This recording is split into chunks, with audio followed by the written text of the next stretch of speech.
से स्वागत है आपका ए फॉर एजुकेशन चैनल में। हम लोग कर रहे थे एक्सरसाइज 2.2 का क्वेश्चन नंबर 2।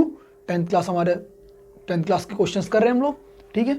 इसमें हमको क्या करना था, हम ऑलरेडी इसके पहले कुछ पार्ट्स कर चुके हैं, तो आई होप आपने वो सब कर लिए होंगे। नेक्स्ट पार्ट करते हैं हम लोग। इसमें क्या है, देखो, find the quadratic polynomial when sum and product of zeros are given. हमको क्या दिया है, सम दिया है, प्रोडक्ट दिया है जीरोस का। जीरोस को हम रूट्स भी बोलते हैं, ये मैं कई बार रिपीट कर चुका हूँ और आई होप आपको भी याद भी हो गया होगा, ठीक है। तो हमको क्या निकालना है, क्वाड्रेटिक पॉलिनोमियल। क्वाड्रेटिक पॉलिनोमियल हमारा क्या होता है, इस फॉर्म में होता है ax² plus bx plus c equal to 0, ठीक है।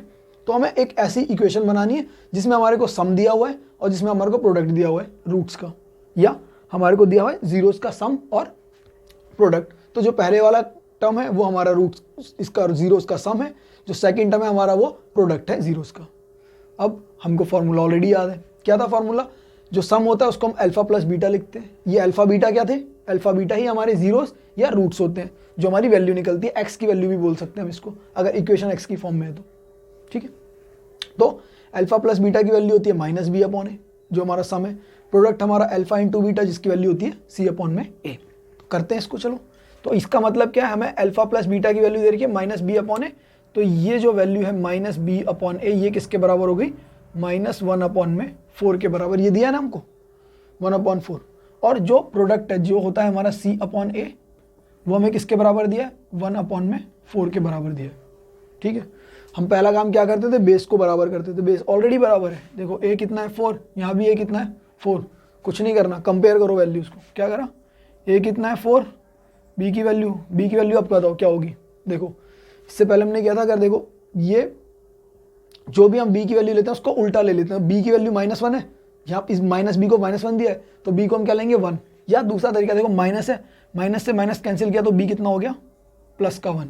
c भी क्या कितना हमारा, प्लस का 1। अब क्या काम करना है, क्वाड्रेटिक पॉलिनोमियल बनाना है। क्वाड्रेटिक पॉलिनोमियल कौन सा होता है, ax² plus bx plus c equal to 0। लिखो इसे, ax² plus bx plus c equal to 0। a की जगह a रखो 4x², b की जगह 1 रखो प्लस 1 इंटू एक्स, सी की जगह 1 रखो प्लस सी इक्वल टू 0। क्या हो गया equation, 4x² plus x plus O, C की जगह 1 रखना ना, प्लस 1 इक्वल टू 0। ये आपकी इक्वेशन बन गई। इसी फॉर्म में है, देखो a की जगह 4 आ गया, ax² plus bx plus c equal to 0। ये तो और इजी क्वेश्चन है। कैसे किया, दोबारा करते हैं। हमको क्या दिया, इसमें सम दिया है -1/4, प्रोडक्ट दिया है प्लस का 1/4। तो सम हमारा क्या था, अल्फा प्लस बीटा, जिसकी वैल्यू क्या होती है -b अपॉन ए। इंपॉर्टेंट है, याद कर लेना, ठीक है। प्रोडक्ट हमारा होता है अल्फा इंटू बीटा, जिसकी वैल्यू c अपॉन ए हो जाएगा। तो इसका मतलब क्या है, जो -b अपॉन ए उसकी वैल्यू दे दी -1/4, जो c अपॉन ए है उसकी वैल्यू दे दी 1/4, क्योंकि ये हमारा प्रोडक्ट दिया है, ये हमारा सम दिया है, ठीक है। अब कंपेयर करना है हमको। पहला काम क्या करना होता है, पहले बेस बराबर करना था। तो यहाँ पर a4 है, यहाँ भी a4 है, यानी हमें और कुछ इसमें चेंज करने की जरूरत बिल्कुल नहीं है। तो a की वैल्यू आ गई 4, यहाँ से a की वैल्यू 4 आ गई। b देखा तो देखो, इस माइनस से माइनस को कैंसिल किया तो b की वैल्यू आ गई 1। अदरवाइज मैंने ये भी बोला था, जब भी बेस सेम हो जाता है तो कुछ नहीं करना, b की जो भी वैल्यू आई है, जो ये वाला क्वेश्चन है, b की वैल्यू जो थी, जैसे माइनस में तो प्लस लिख लो, प्लस है तो माइनस लिख लेते हैं हम, या ऐसे ही कर लो। माइनस, देखो माइनस से माइनस कैंसिल किया, ये माइनस से माइनस अगर कटेगा तो b की वैल्यू क्या हो गई 1, b की वैल्यू 1, और c की वैल्यू भी क्या हो गई 1। अब क्या करना है आपको, इनकी जगह ये जो हमारी इक्वेशन थी क्वाड्रेटिक पॉलिनोमियल, क्या हमारा ax² plus bx plus c, ये था हमारा ax² plus bx plus c equal to 0। यहाँ पर हमें इनके कोफिशिएंट्स को लिख देना है बस।